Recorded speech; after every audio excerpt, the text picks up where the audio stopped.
कहाँ से लगा रहा है गंदी मट्टी? इस मिट्टी को गंदी मिट्टी कहते हो। इस मिट्टी से खातिर बड़े बड़े लोग कुर्बान हो गए।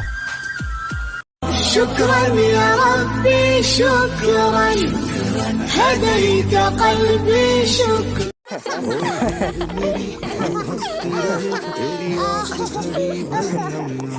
मैं मरता था जिसम पे कभी का उजाला कम ना हो। ओ माई मेरी क्या फिक्र तुझे क्यों आँख से दरिया बहता है, तू कहती थी तेरा चांद हूँ मैं और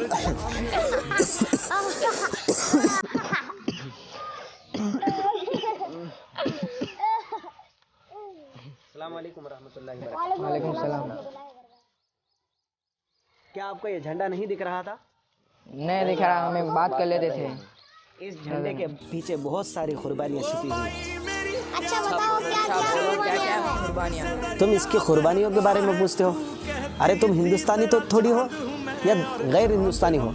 अरे यार हम हिंदुस्तान के हैं, हम हिंदुस्तान के अंदर रहते हैं, हिंदुस्तान के अंदर की मिट्टी में रहते हैं, हम हिंदुस्तान के अंदर खाते पीते हैं, हिंदुस्तान के बारे में मालूम नहीं करते?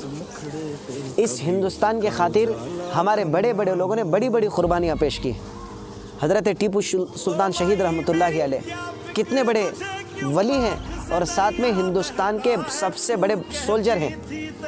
इस ब्रिटिश वाले जो हिंदुस्तान के ऊपर कब्ज़ा किए हुए थे, उनको हिंदुस्तान में से निकालने के लिए बड़ी कुर्बानी टीपू सुल्तान शहीद रहमतुल्लाहि अलैह ने दिया है।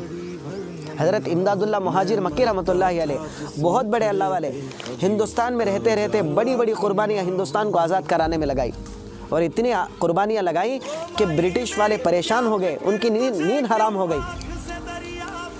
ये कह रहा हूँ कि मुझे अपने हिंदुस्तान से मोहब्बत है, मैं इस हिंदुस्तान का रहने वाला हूँ और मैं इस मिट्टी के अंदर पैदा हुआ हूँ और इस मिट्टी में मुझे जाना है। आपको यही यकीन है ना? इसी मिट्टी में ना आप रहते हैं, इसी मिट्टी में ना हम पैदा हुए हैं और इसी मिट्टी के अंदर हमको दफनाया जाएगा एक ना एक दिन। हज़रत हुसैन अहमद मदनी रहमतुल्लाहि अलैह, उनको ब्रिटिश वालों ने कैद खाने में डालकर बिच्छुओं से कटवाया। अल्लाह अकबर। हज़रत बड़े जो है हिंदुस्तान को आज़ाद कराने में उनको कुर्बानियाँ पीछे हैं। हज़रत इब्न तैमिया रहमतुल्लाहि अलैह, ये भी बहुत बड़े पहुँचे हुए आलिम हैं। मैं आपको हिंदुस्तान के बारे में क्या बताऊं छोटू, मैं सबसे पहले एक छोटा सा चुटकुला बताता हूं ताकि हमारे छोटे लोगों को फ़ायदा हो जाए। एक चुटकुला ये है, मैं इसलिए बता रहा हूं ताकि तुम लोग बात मेरी गौर से सुनो। चुटकुला ये है कि देखो, सबसे पहले एक छोटा सा चूहा था, वो चूहा जो है समंदर गया, बड़ा परेशानी से गया। वहाँ पर जाने के बाद हाथी जो है बड़ी आराम से पानी नहा रही है।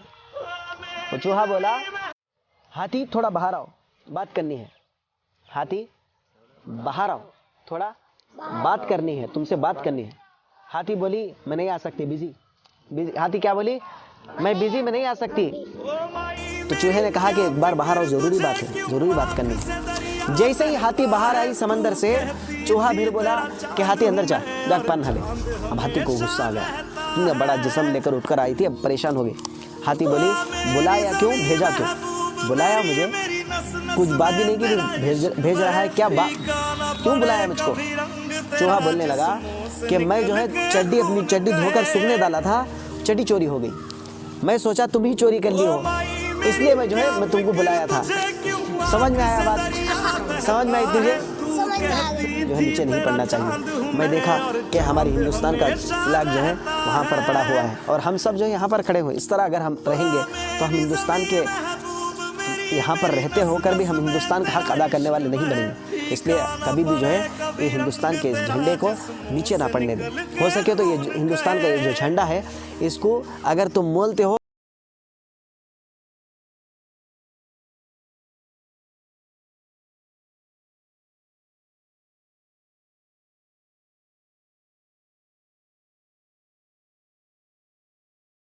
दिनों तक, ज़माने तक सोचा कि तीन कलर को कैसे मिलाया जाए। 3 कलर का झंडा हर मुल्क का झंडा बनता है, तो हमारा मुल्क का भी झंडा बना है। तो इसलिए हिंदुस्तान की इज्जत करना चाहिए। करेंगे ना, इस हिंदुस्तान की इज्जत करेंगे ना आप? हम हिंदुस्तान की इज्जत करेंगे। जब भी हो, जहाँ भी जाओ, जहाँ भी रहो, हिंदुस्तान को कभी भी जो है इज्जत के निगाह से देखो। हिंदुस्तान का रहने वाला कभी गरीबी नहीं है, बड़ा दिल वाला आदमी है। ठीक है, मेरा भारत क्या है? महान है।